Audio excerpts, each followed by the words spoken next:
5, 4, 3, 2, 1, 0. All engine running. Liftoff. We have a liftoff.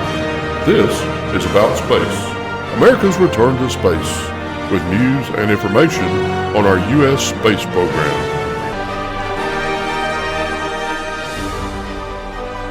From our About Space Today World Headquarters, I'm John Gomez. This week in space, Intuitive Machines' lunar lander has made it to the surface of the moon, and even though it may have tipped over, the payloads and experiments can be deployed. The James Webb Space Telescope has found a galaxy larger than our own, and it's upending what astronomers know about how the universe was formed. Finally, a congressional subcommittee is talking about what's happening with the International Space Station and beyond. These stories and more next, as America and the world is listening to About Space Today. Did you know Carnival Cruise Lines had a chief fun officer? Welcome to the Carnival 30-minute tour. Hey, Shaq. It's a 30-second tour. No, man, it's like, now welcome it's to the 26. Carnival 30-minute tour. Hey, Shaq. Welcome aboard. It's a 30-second tour. Ocean! Oh, man, it's like, skyride. Now it's 26. Mini golf. Welcome aboard. Ocean! Take this man to be a husband. Skyride. Very easy. Mini golf. Relax. You take this man to be a husband. Very easy. Carnival, no time for basketball. So call D&D Cruise and Tours and sail on a Carnival cruise from Columbus, Port Canaveral, Fort Lauderdale, or Miami. We are the official About Space travel company. Call 877-747-8631 or email david.ddcruiseandtours@gmail.com and have a fun cruise. Welcome back. A congressional subcommittee has begun to explore the options going forward when the International Space Station is decommissioned sometime around the end of this decade. About Space Today's executive news editor David Denault has been following those hearings. David, what's going on Capitol Hill? John, the subcommittee which oversees NASA and the science, space exploration, and technology has now begun to look at the continued Earth low orbit, or LEO, possibilities. Chairman Brian Babin had these remarks. Today's subcommittee hearing will address the ongoing activities of the United States in low Earth orbit, and as well as the path to a future low Earth orbit that is occupied by a range of government, private, and international actors. Over 20 years ago, the United States established a continuous human presence in space through the International Space Station, which we all know as the ISS, weighing over 900,000 pounds and spanning the distance of a football field. The International Space Station is the largest single human-built structure in space. This one-of-a-kind research platform orbits 250 miles above Earth at 17,500 miles per hour and offers researchers several unique scientific opportunities, including access to a consistent microgravity environment and the extreme conditions of outer space. Not only is the ISS a technological wonder, but it also represents impressive achievements in international cooperation and foreign policy. The ISS partnership involves 5 space agencies from 15 countries, and researchers from over 100 countries have conducted science tied to the ISS. Congress has extended the lifespan of the ISS program multiple times, most recently directing NASA to continue operations until 2030. While ISS continues to yield several impressive scientific discoveries, the station is showing signs of aging. NASA has solicited industry input for a U.S. deorbit vehicle capable of safely deorbiting the station by burning it up on re-entry. Congress must consider the United States' objectives for low Earth orbit, also known as LEO, and plan for a future that does not rely on the ISS. Selecting the correct approach will depend upon a range of factors. Finally, we must understand the developing commercial marketplace for LEO activities and services. How can commercial providers facilitate NASA goals? Will these commercial capabilities be available before retirement of ISS? Also, cannot forget that America already faces international competition in LEO. When ISS was constructed, It was the only facility of its kind. Today, the Chinese Communist Party operates a space station that has hosted taikonauts in LEO since 2021.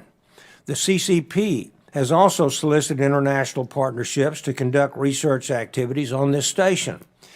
If another station is not operable by the time ISS retires, the Chinese station may be the only human-occupied station available to scientists for LEO research. A member of the House Subcommittee is Central Florida's Representative Daniel Webster. So I'll recognize my friend from Florida, Mr. Webster. Thank you, Mr. Chairman. Dr. Dittmer, would one of the options be to keep the ISS afloat?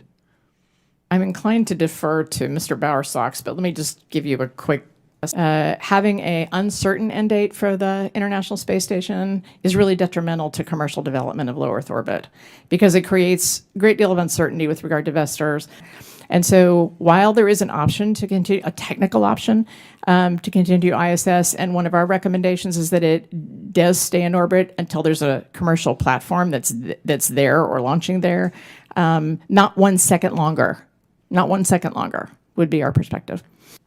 So I just want to emphasize that our approach to avoiding any gap in low Earth orbit is to do everything we can to make the commercial LEO development, the commercial LEO destinations available before 2030. We're committed to deorbit ISS starting in 2030, and we're going to work with you to try and get the resources to do that. Okay, so if that be the case, well, number one, the uncertainty would go away if we were to plan for a extended life. I guess you could do that, or something else. But now I heard 2028 because the Russians have problems, so forth. They want to do that. Now they're down to 2025, could be that day. So that's pretty uncertain in itself. So what are the benefits and advantages of space stations that are commercial space stations as part of this solution? Okay, we understand there'd be a scientific advantage to having those, but what else would it be able? How would that benefit us in the sort of the decommissioning of the current ISS? Well, so we've got commitment from our Russian partners to go through 2028. And the rest of the ISS partners are working towards 2030 as the last date for full utilization. And then ISS deorbit would start after that point. We expect that our Russian partners will work to see what they can do after 2028. They have some technical concerns. They also have some budget concerns. A lot of the reason that they haven't extended past 2028 is just the way their budget system works. We have a really good technical relationship with our Russian partners, and we're looking forward to hearing from them that they're ready to stay with us through 2030. That's very important. I'm just jump in really quickly here. I will say Axiom and Voyager, I'm sure, are working very diligently to make certain that we have capabilities on orbit prior to the end of ISS decommissioning. I mean, prior to the end of life. It appears Congress is taking a very serious look at the ISS and beyond. John, back to you. David, with Axiom building their own slightly larger space station, what does this mean for NASA going John, forward? what I think is very important for NASA is that they will have an alternative to continue their exploration in low Earth orbit. Axiom will actually be connected to the International Space Station as it builds several modules before they separate and the ISS returns to Earth. Does this mean they'll be relying exclusively on private companies like SpaceX and Axiom for resupply missions and astronaut transport? The answer to that question is yes. NASA as well as Axiom will all rely on private contractors to supply a launch vehicle to get there, as well as astronaut training. So this is going to be a component that I think will be very favorable to both NASA and the developers of the new space station, Axiom. David, I think the last question that I have for you is, does all of this mean that NASA is going all in on the Artemis missions?